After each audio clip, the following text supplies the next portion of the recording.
Kuna magroup ya vijana ambao niliweza kuyaengage nikawafundisha, na nafurahi sasa hivi niko na takriban wakulima 5 ambao wanafanya ukulima wa tomato pamoja na hizi green vegetables.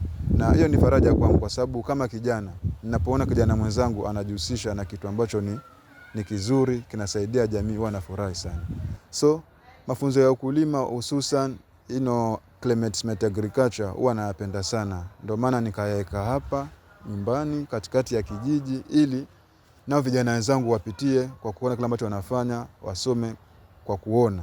Kwa sababu naamini mtu akisoma kwa kuona huwa atalitilia maanani zaidi hili jambo. So katika shamba hili dogo tumeligawanya vifungu 4 ambao tuko na pilipili boga, tuko na biringanya, tuko na tomato na pia tuko na muhogo pamoja na kunde. So lengo hasa ni kuonyesha jamii kuwa hakuna kitu kisichowezekana. Na katika mbegu zetu hizi pia ya pilipili boga pamoja na biringanya sasa inafanya vizuri na tumeanza kuuza.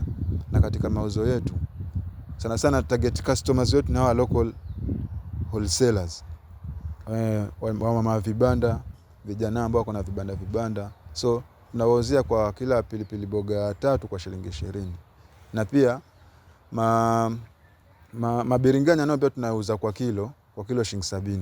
So ni vitu ambavyo tumeona vinatusaidia. Kwa mfano kama mimi leo nikija hapa kwa shamba, sitaweza kutoka na shilingi 300 mpaka 400. So hichi ni kitu ambacho najivunia kwa sababu unaweza kusema ninakaa bure, lakini sijakaa bure kwa sababu nina at least kwa siku ninapata kitu kidogo. So ningependa kuwaomba vijana wenzangu hususan katika eneo la Ng'ombeni, kwa sababu mimi wanapenda sana vijana wa Ng'ombeni kwa sababu Ng'ombeni ilikuwa ikizungumzwa kwa jina baya kutoka kitambo. So ningependa vijana wenzangu wa Ng'ombeni wazingatie ukulima, hususan ukulima wa kisasa kama green vegetables na pia ufugaji kuku. Mimi mwenyewe pia ni mfugaji kuku na pia nafanya ukulima. So nafurahi nikiona vijana wenzangu wanafanya haya mambo ambayo mimi nafanya. Wasikae bure kule maskani na kula mogoka na kufanya vitu ambavyo vitasababisha utovu wa usalama.